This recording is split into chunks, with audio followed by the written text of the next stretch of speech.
Thank you, Jeannie. It's very sobering to stand up here after a presentation like that one. One of Jeannie's slides showed that factor VIII use is 700 times higher per capita in Australia than it is in the Philippines. And her photographs show exactly what that means in terms of the health of patients. Factors unaffordable. But I was happy to see that the humanitarian donations to the Philippines have multiplied sixfold, at least, even until July of this year over 2015. So I certainly hope that trend will continue. My talk will be from the perspective of another rich country like Australia, Canada, where we use 200 million IUs of factor VIII per year, about 6 IUs per capita.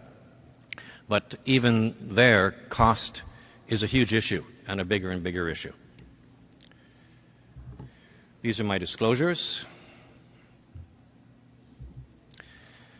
This is home on a perfect winter's day. Not only is there snow to shovel, and lots of it, and if you don't know, shoveling snow is the perfect exercise for people with severe hemophilia, at least for me. That'll be a subject for another talk, perhaps.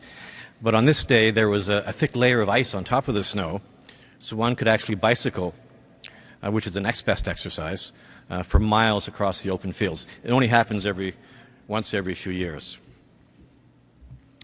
What will I be talking about? I'll be giving a very personal perspective on how extended half-life factor concentrates compare to standard concentrates, not only in relation to my own treatment, I have severe factor IX, but also in the context of a healthcare system with financial constraints and a mandate to achieve the best possible health outcomes at the lowest cost. I will speak about what I see are the benefits and the risks of the two categories of products. I think it's important to not only focus on treatment products, but also I will touch on the other aspects of care that are so important. We can't forget those. And I'll present at the end some decision-making scenarios that try to take all of these issues into account and might help patients when they do have choices to make. So just so we're clear about what we're talking about, these are on the left, the extended half-life concentrates that are licensed at least somewhere in the world. So for factor VIII, Elocta or Eloctate, as we call it here in North America, and Dinovate, and in the factor IX field, Alprolix and Idelvion. I don't know who makes up these names. And on the standard concentrates, well, there's a whole range of both recombinant and plasma-derived factor concentrates. I'll have to say there are some other extended half-life concentrates that are currently in clinical trials and will probably be licensed in the near future. A few words about my own clinical history so you can understand my perspective. As I said, severe factor IX hemophilia. I've had the good fortune to live in Canada, where treatment has been consistently good, even in the 1950s and 60s when I was growing up in Montreal. Until the age of 20, I was treated with fresh frozen plasma, which meant frequent stays in hospital, about once a month, lasting anywhere from 3 days to a week. And concentrates arrived on the scene in the early 1970s, and I used them on demand for the next 30 years. Prophylaxis was available starting in the 1980s, but I resisted adopting it on a regular basis. My experience with low-dose prophylaxis was that while it reduced the number of bleeds, it made little difference in overall health outcomes to my already damaged joints. My ability to conduct my normal activities, including shoveling snow, seemed no better. About 15 years ago, though, my physician, seeing 30 bleeds a year on my bleed log, convinced me that prophylaxis was the way to go. But I admit, in the years that followed, my adherence to that regime was less than perfect. 5 years ago, I was enrolled in a clinical trial for one of the extended half-life factor IX products. These were weekly infusions with a trough level of 7%, which was miraculous for me, and stayed on the extension trial until the product was actually licensed in Canada. So this very high-dose regimen with an extended half-life product certainly made a difference in quality of life. Certainly less pain in arthritic joints, and I put that down to a higher trough, perhaps putting an end to frequent microbleeds that I attributed to arthritis. So not to mention being able to walk much longer distances and work longer periods on my feet. My wife told my physician I was a new man. However, even such an aggressive regimen with a 7% trough level did not put an end to serious bleeds in target joints. And though there were a number over that 4-year period, probably up to 20, quite serious, massive bleeds in a target joint, in a knee. So these are not the, high trough levels are not the only thing that affects our bleeding. A year ago, though, the health authorities of my province of Quebec agreed to reimburse extended half-life products, but with very restrictive access criteria. One had to have an abnormally short half-life or venous access problems. I was not eligible and went back to a standard factor 9 with, I would have to say, very comparable results. So, what outcomes are patients looking for? Well, you may have concluded that I don't pay too much attention to annual bleed rates, and you'd be correct. The outcomes I'm looking for, and I believe many patients are looking for, are these. So, increased protection from the major bleeding, the major hemarthrosis that are debilitating, lead to missing work, being unable to walk, and also the microbleeds that perhaps lead to that long-term pain. Obviously, we're looking for less long-term joint damage, an increased ability to lead full active life, and if possible, fewer infusions. And I think this is especially the case for small children. But what we're looking for as patients and perhaps as healthcare providers are not necessarily the same as what the health technology assessment bodies or the payers are looking for. And this is my experience in Canada anyway. So yes, they're looking for improved health outcomes at equal or lower cost, definitely. But are they looking for improved quality of life as measured by fewer infusions, which they sometimes call convenience? I know that's a bit of a dirty word. But we learned that no, they're not looking for increased convenience or fewer infusions at a cost, even in small children. So even photos of children being infused with needles and crying was not enough to melt their hearts. So reimbursement schemes may not pay for longer half-life products if the only proven benefit is fewer infusions. So this session is all about factor products, but we really have to mention that there are a lot of other issues that affect care besides factor products. So, I think first and foremost is support from family and friends. One, cannot get along and do well if one's alone and without support. Knowledge about hemophilia, and I sometimes worry about the younger generation. And we grew up, in the hospital all the time or in the emergency rooms all the time with our peers. I worry about the younger people not being exposed as much to their peers. Prophylaxis is great, and they tend to learn a lot about infusions, but not much about their own disease. Clearly, comprehensive care, medical, nursing, physiotherapy, psychosocial, and all the other disciplines, I think, are key.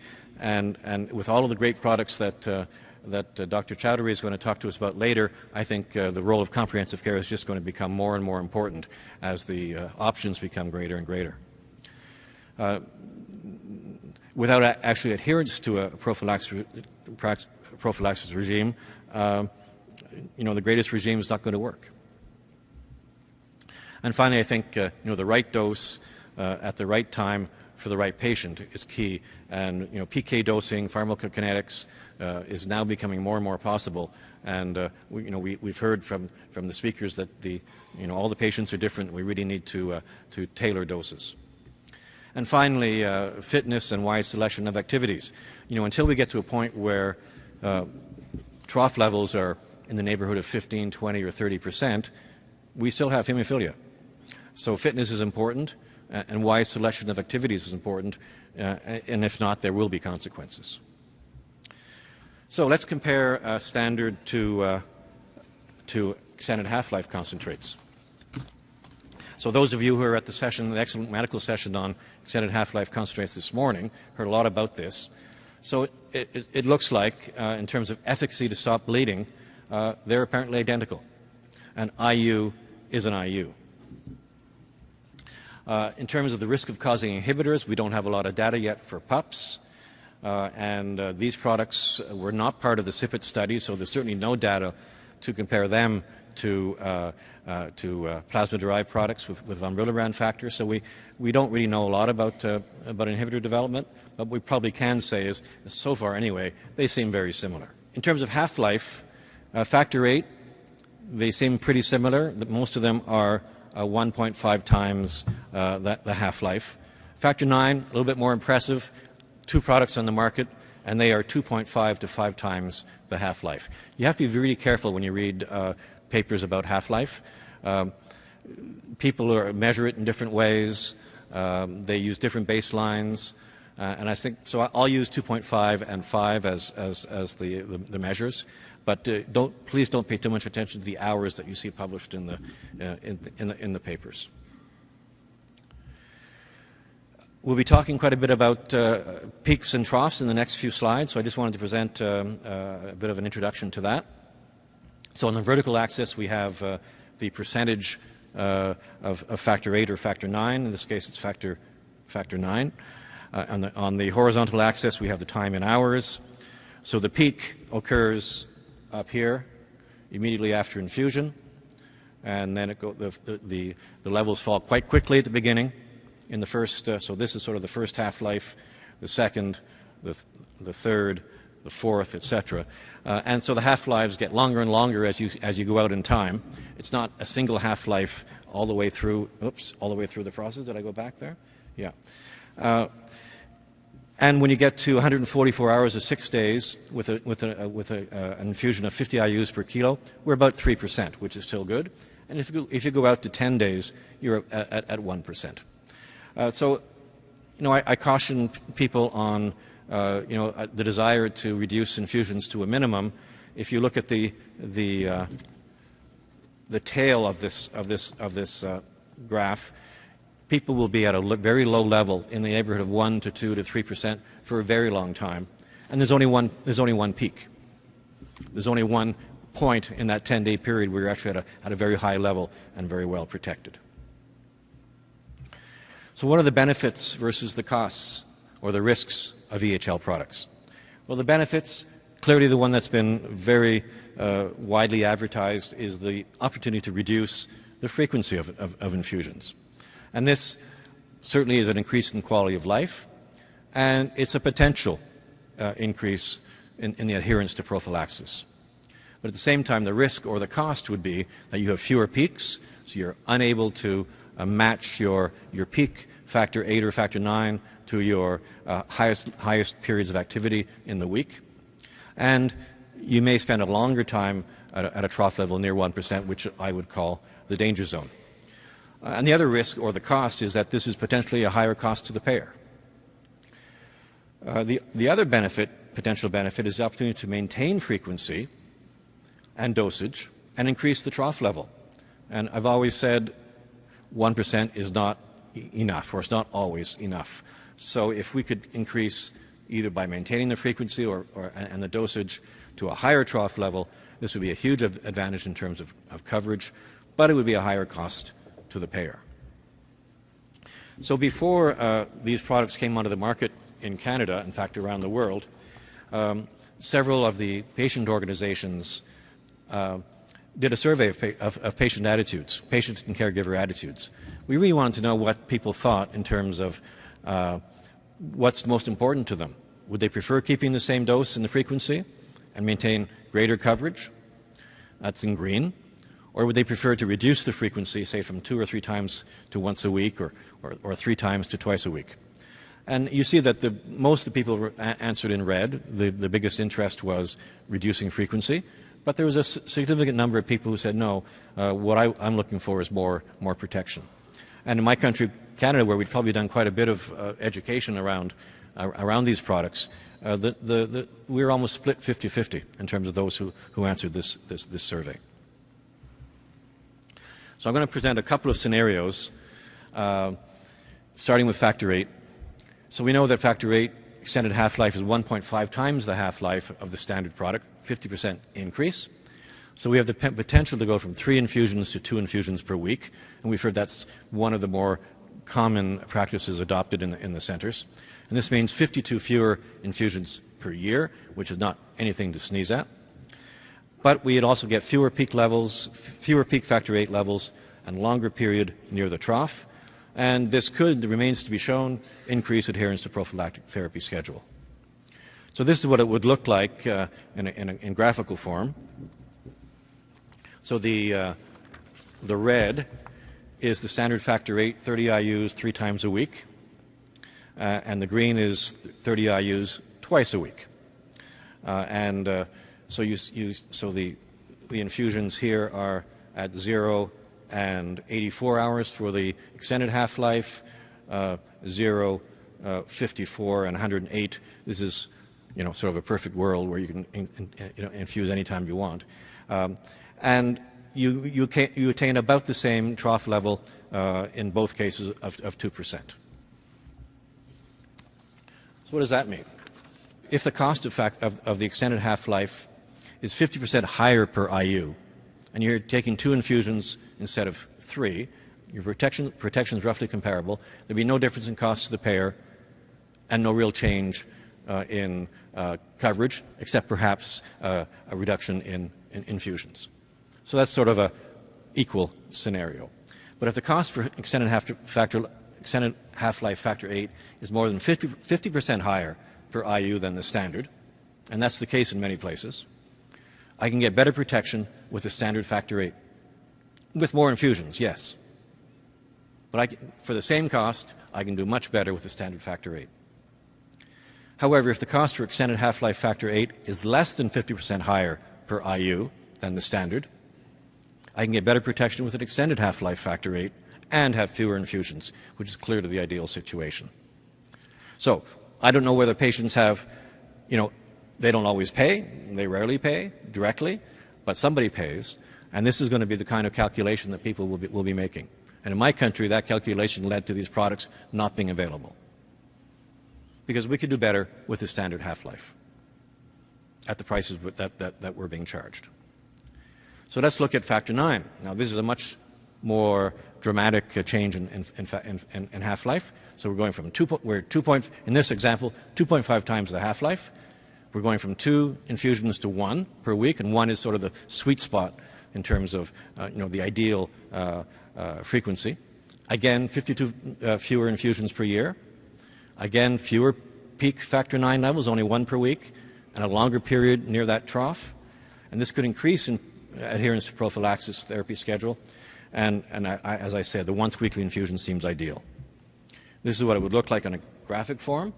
So you have the green in factor, the extended half-life, only 1 infusion per week. You end up the week at 3%. With 2 infusions of the standard factor IX at 84 hours, you end up at 2%. So if the cost for the factor IX is extended half-life is twice the cost per IU than the standard, and we're using 1 infusion instead of 2, we get slightly improved protection, but only slightly, and no difference in cost to the payer. But if the cost per IU for the extended half-life is more than 2 times the standard, that's what we saw this morning in the presentation, that it was 2.65 times, then I can get better protection with the standard factor IX with more infusions. But if the cost for the extended half-life factor IX is less than 2 times the standard, I can get better protection with an extended half-life factor IX and have fewer infusions. So that is sort of the math of this, and I think many of the countries that you live in, as these products come online in Europe and around the world, these are the issues you'll be wrestling with. Now, it may not be an individual decision on the part of patients, but it may be a decision on the part of your country's health technology assessment and your payer. So conclusions. Extended half-life products do have the potential to decrease the number of infusions and increase the quality of life, and I would say this especially in small children. I think I can do fine with 2 infusions per week. It's not going to be a problem, but for little kids, if we can avoid some of the catheters and avoid as many infusions, that would be fantastic. It could increase adherence to prophylaxis, and we have to study that. and it could reduce long-term joint damage. And we could increase protection with these products by raising trough levels if they're priced competitively and they're accessible. But this last benefit of increasing trough levels, we can achieve that with the standard half-life product too, depending on price. So I thank you for your attention. There's not always snow to shovel where I live. There is some time of the year, but we have 4 seasons and lots of things to do. So thanks very much.